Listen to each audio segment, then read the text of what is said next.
Michael Flaherty is the president and co-founder of Walden Media. Walden's stated mission is to rekindle curiosity and recapture imagination through the development and production of family films and literature. Walden has financed and produced a number of films such as The Lion, the Witch, and the Wardrobe, Prince Caspian, Charlotte's Web, Bridge to Terabithia, Holes, Because of Winn-Dixie, and Journey to the Center of the Earth 3D. Through its publishing division, Walden has also co-published a number of award-winning books, including Mike Lupica's Comeback Kids series and the New York Times bestseller and Newbery Honor winner, Savvy, by first-time author Ingrid Law. As part of its mission, Walden creates innovative educational programs, lesson plans, and events. Several 100,000 students have participated in these events, including an international effort to read Charlotte's Web aloud and to collect toys for tots. Mr. Flaherty is also on the board of Rachel's Challenge, a program created in memory of Rachel Scott, the first victim of the Columbine shootings. He's also a member of the Global Advisory Council of Vision 360, an organization dedicated to supporting and founding churches across the country. Mr. Flaherty lives in Lexington, Massachusetts with his wife Kelly, his son Christian, and his daughters Eileen and Reagan, and his dog Jumbo. Would you please join me in welcoming Michael Flaherty to Brigham Young University?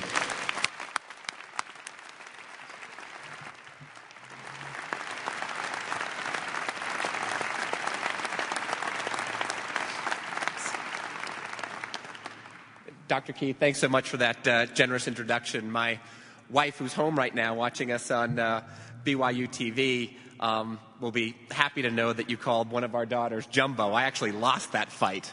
And but we called her Reagan after the greatest president of the last century, so she's doing okay in the name department. I especially want to thank the people who invited me here to be a forum speaker. As you guys all know, this is one of the greatest speaking programs in the country. It attracts world leaders, brilliant professors, Supreme Court justices, astronauts, best-selling authors, and international faith leaders. And now, for some reason, you want to add to that list the president of a Hollywood film company. That's quite a leap of faith, even for people here at BYU. Let's face it, those of us in the movie business, we haven't developed the best reputation. I don't think many of us parents pray for the day when our child tells us they're going to work in the movie business. And I don't think that many of us fathers hope to get a phone call one day from one of our daughters telling us that they're engaged to the man of their dreams, a movie producer. Working in the movie business ranked at the bottom of potential careers for me when I was growing up. It was somewhere between international jewel thief and miniature golf course designer. I grew up 3,000 miles away from Hollywood in Boston, Massachusetts. But I was blessed to grow up in a house that loved stories. My mother, a pediatric nurse, took us to the Robbins Library every single week. I remember when she handed me my first library card in kindergarten. She was very ceremonial about it. She bent down to my eye level, handed it to me gently like it was a relic, and she said, "As long as you have this library card, you will always have a friend." My parents' love of stories wasn't just limited to literature. My dad, a public defender whose parents emigrated from Ireland, thought the answer to every one of life's most important questions could be found in the lyrics of an Irish song. We were the first house in our neighborhood to get cable TV, and we always went to the movies as a family. When I graduated from college in 1990, I was clueless about what to do with my life. Because my father and both of my brothers were lawyers, I thought that I would just follow them into the family business. I then went on to get rejected by some of the finest law schools in the country, from Boston to Los Angeles and a few in between. I was crushed. I had no idea what to do next. So I asked the only non-lawyer in the house, my mom, for some advice. Being a good Boston Irish Catholic, she thought the answer was simple. If I couldn't go to law school, then I should go to the seminary. The only thing that could make her more proud of my being a lawyer was being a priest. But I opted for a different kind of ministry, and I moved to New York City, where I got a job selling stuffed animals at FAO Schwartz on Fifth Avenue. One day, my dad saw me on television. A national news program was filming a segment inside the store. At the time, I had been promoted, Not to brag, but I was now in the video game department. And I made it into the final piece. When my dad saw me on national television playing The Legend of Zelda, wearing a purple smock that had a hobby horse with a teddy bear riding on top of it, he said to me in the words that only a dad from Massachusetts could say, "Son, it's time you got a job with the government and got on with your life." So I went back to Boston and I found a job at the State House. On weekends, I volunteered with a great group called the Stepping Stone Foundation. It tutored children in some of Boston's poorest neighborhoods. It turned out to be the most influential job I've ever had. I began to learn a lot about the criminal failure of some schools to give kids the education that they deserve. But I also began to learn an even greater amount about the transformational power of stories. Before diving right into math or English, I used to break the ice those Saturday mornings by asking my students what they had done the night before. Invariably, they had gone to a movie or watched something on television. It seemed to be something different every week, and it was never very memorable. Until one Saturday morning, a couple of girls mentioned that they had seen Titanic. The next week, they had seen it again. And then the next week, something incredible happened. They didn't spend that night watching television or going to the movies. They went to a museum to see an exhibit on the Titanic. They learned about the people on the ship. They learned about how the ship was made. They talked about plunging their hands into cold water that was the same temperature as the Atlantic that fateful night. It quickly became clear to me that they were learning something far greater than names, dates, and facts. And they were learning something far more impactful than the reading comprehension and word problems that I was teaching. They were learning compassion. They learned that there wasn't much of a difference between an iceberg in the North Atlantic in 1912 and a gun on the city streets in Boston in 1998. Both could cut lives horribly short, and both could destroy families. Their heart didn't just break for Leonardo DiCaprio, but for every family on that ship. And they started to do something none of their school textbooks or workbooks had succeeded in doing. They began to ask the big questions. What would I do in that situation? Would I be brave? Would I be a coward? Would I be willing to make the ultimate sacrifice to lay down my life for another? These girls were now on the true path to learning and discovery, not because of anything I taught them that year. It was simply because they had spent a few hours watching a movie. About 1 year later, there was another event that left a powerful impression on me about the power of movies. On April 20th, 1999, 2 high school students in Littleton, Colorado, murdered 12 of their classmates and 1 of their teachers. They declared that day Natural Born Killers Day, in celebration of a movie about serial killers that they watched over and over. They dressed in black trench coats in honor of another film that they watched religiously, The Basketball Diaries. That film had a scene in it where the lead character fantasized about donning a black trench coat, going to his school, and murdering his classmates as they sat there helplessly behind their desks. As the families mourned the loss of these innocent victims, the country quickly descended into one of those polarizing debates about the impact of the media. On the one side were those who claimed that it absolutely had an influence, and on the other there were the side of people who said it absolutely did not. The one thing missing from the debate was simple logic. I've never heard anybody dispute the fact that great art, films, songs, literature, the great hymn that we sang this morning, can make us better people. They can inspire us, and they can help us make good decisions. But if that's the case, then we must accept the corollary, that art can also appeal to our darker nature. It can lead us away from the light. It can rob us of our happiness, and it can contribute to our making destructive and sometimes even deadly decisions. One story from that day had an especially strong impact on my life. It was the story of a young girl named Cassie Bernal, a born-again Christian. She was hiding in the library along with other students when one of the shooters approached her and pointed a shotgun in her face. "Do you believe in God?" he asked her. Without hesitation, staring down the barrel of a gun and facing certain death, Cassie said yes. That was the last word she ever spoke, as the shooter responded, "Well, go be with him." and ended her short life. When I heard Cassie's story, I was inspired, but I was also ashamed. If faced with the decision to deny God and live, or proclaim him and die, I realized I didn't know how I would answer. Despite a lifetime of going to church, I had not made that simple step of surrendering my life to Jesus and putting him in charge of my life. So one night, in late April 1999, I admitted that God was God and I'd lived my life for him. I began to read the Bible, and I began to notice something I'd never truly noticed before. Jesus loved stories.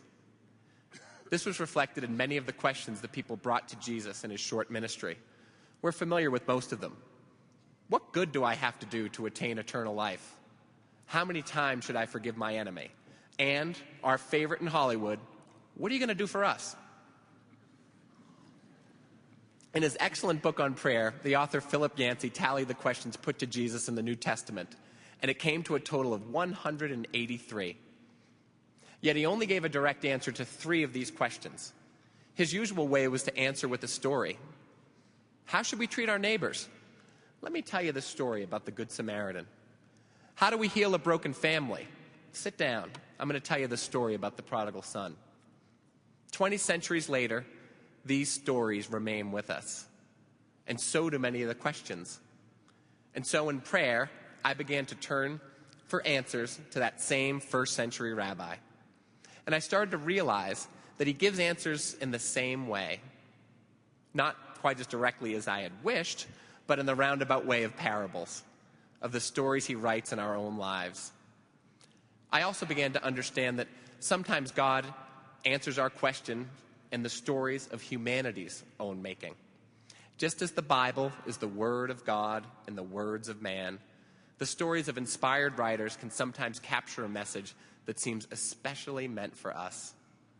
The message can reach us not only through the red-letter parables of the New Testament, but also in books or plays or music or even movies. Dorothy Day, the great Catholic nun, once said, "I don't think the Lord minds if we see him in books other than his book. I've often wondered whether some of these books, which seem to be so inspired, even exalted in their wisdom, whether our Lord hasn't had a close, direct hand in their creation."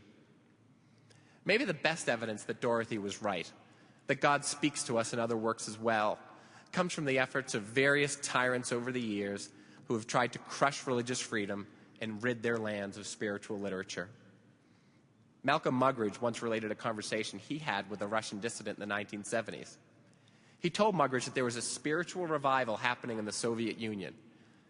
I asked him how this could have happened, Muggeridge wrote, given the enormous anti-religious brainwashing job that was done on all the citizens and the absence of all Christian literature, including the Gospels. His reply was memorable. The authorities, he said, forgot to suppress the works of Tolstoy and Dostoevsky. The story that was already imprinted on those Russian hearts, the story of an all-loving, all-powerful, all-forgiving God, was brought to life on those pages.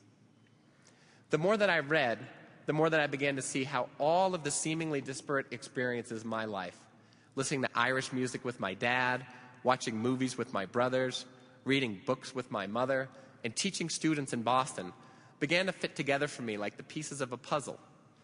Many of the films and books and songs that I had loved growing up, many of them were gently pointing me towards God. No longer did I see my love for teaching and my love for film as two separate things. I saw them as mutually reinforcing. Inspired by my newfound faith and supported by my hardworking wife, I decided to quit my job and start a film company that would inspire people to ask the big questions and set them on a path for truth. Great films could help accomplish what Plato saw as the true aim of education, the architecture of souls. There were just two problems with my plan to start a movie company. I never made and didn't know how to make a movie. And I didn't know how to start a company. My wife helped me solve the second problem.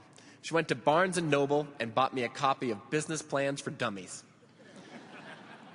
And an old friend from college, Cary Granite, solved the first problem. I called him and told him about my idea of a film company that would inspire kids to learn. He told me he'd been dreaming about the same thing. Cary was one of the most successful young executives in the film industry. As the president of Dimension Films, he was responsible for some of the most profitable films in the movie business. But they weren't exactly inspirational or educational classics. Some of the movies included Scream, Scary Movie, Children of the Corn 3, 4, 5, and 6. But Cary was committed, and in a great display of faith and friendship, he left his profitable perch to start the company along with me and my big brother Chip, who at that time had joined the ranks of disgruntled attorney and wanted to do anything with his life other than practice the law. We visited every private equity firm and venture capital company that we could find. In keeping with my record for law school admissions, we were rejected by every one. The last meeting that we could afford was with a gentleman named Phil Anschutz in Denver. When we finished our presentation, Phil politely told us that he understood it. I thanked him for his time and asked him where we could find a taxi. He told me the taxi could wait because he was interested in funding the company. You're kidding, I said. I was shocked. But it turned out that Phil also has a great love for literature and for history. He liked the idea of a company dedicated to making films based on great stories and great people. And so, in yet another unlikely leap of faith, Phil decided to fund a film company led by a successful horror movie producer and a part-time teacher. Since my only real work experience was in state government, I knew that any available jobs should go to your friends and your family.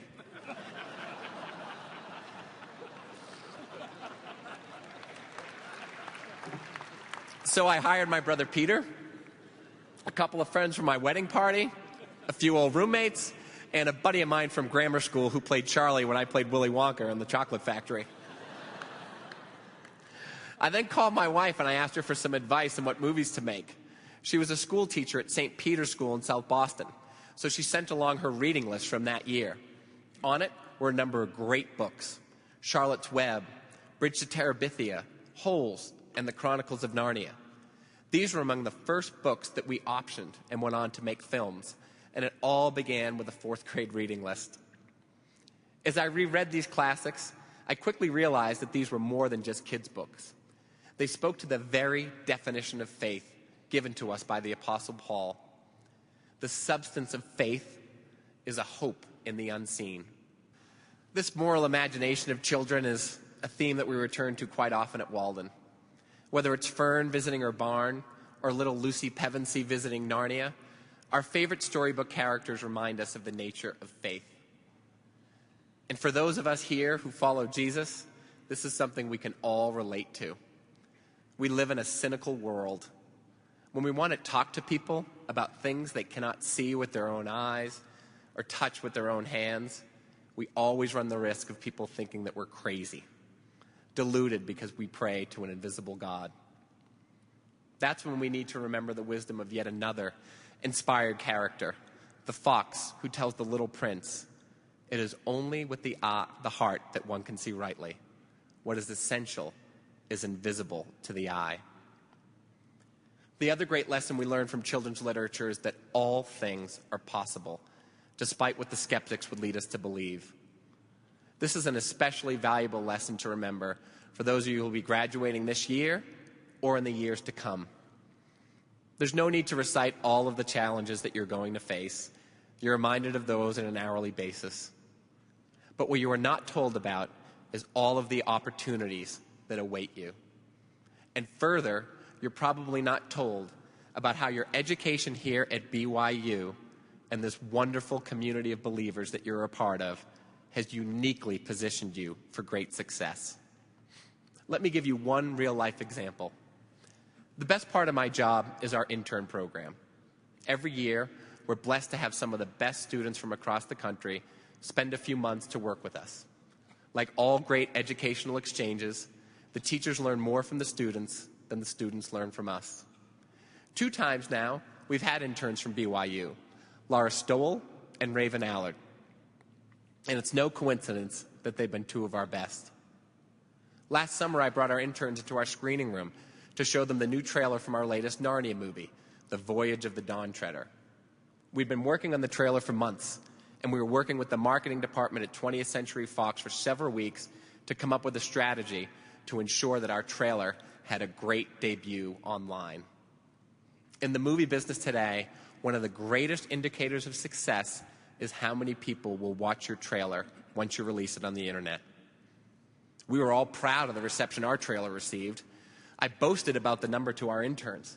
And in just 1 week, I bragged, we've had over 800,000 people watch our trailer. Several of our interns started to giggle, and they looked back at Raven, our BYU intern. She exchanged an uncomfortable smile, and she politely looked away from them. I couldn't help but ask, what's so funny?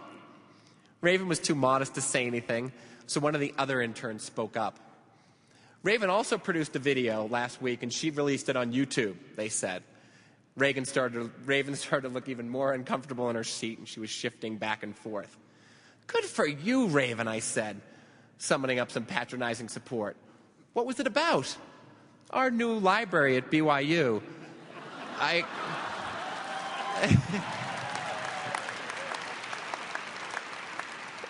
just did it with a couple of friends in one afternoon, and we posted it on Friday. Oh, the library, that's so cute. How's it doing? I asked her. Raven again looked at her desk, and she was not going to give me the answer to this question. But every other intern was more than proud to do it. She got over 1 million views in just 3 days, they said. And 2 million views in 1 week, another person chimed in. It was one of the most powerful illustrations I'd ever seen about how quickly our media landscape is shifting. We had spent several years making a movie. We had committed over $200 million to produce it and market it. We had the best minds in the business, spending several months determined to make sure that our online debut was a success. And in our narrow view, it was. Yet just a few kids in Provo, all of them less than half our age, working on a budget of about $500, and as Raven was quick to point out, we also bought everyone a free lunch. Well, they created something that quickly won a much bigger audience than our trailer. We had fire-breathing dragons, a mouse that was a champion swordsman. We even had a talking lion that forgives people's sins. But we lost in the battle for the bigger audience to a student video about a college library. That was the day it became clear to me that everything had officially changed. Hollywood was no longer the center of the entertainment industry. The day that films were going to be produced and marketed almost exclusively from there had ended. And the day that some of them would be produced and marketed from Provo had begun. Just as the places where these films are being produced are multiplied, so too are the kinds and the lengths of films that people enjoy. Entertainment's no longer limited to 30-minute sitcoms, hour-long medical dramas, or 2-hour movies. Films as short as 1 minute can be just as inspiring, impactful, and influential. And with today's technology, they can be seen by hundreds of millions of people. This is something that our boss, Phil Anschutz, has always understood. He started the Foundation for a Better Life to create short videos and billboards to demonstrate the rewards of great virtues in action. The foundation's run by one of my really good friends, Gary Dixon, who actually has 2 children that are students here at the Y. These videos have been seen by literally billions of people across the planet. I want to share with you one of my favorites. It takes a lot to know what is love. All right, don't hold back now. Give me all you got. And there is never a day. Maybe baseball is your game. Hey, pal, put it in right here.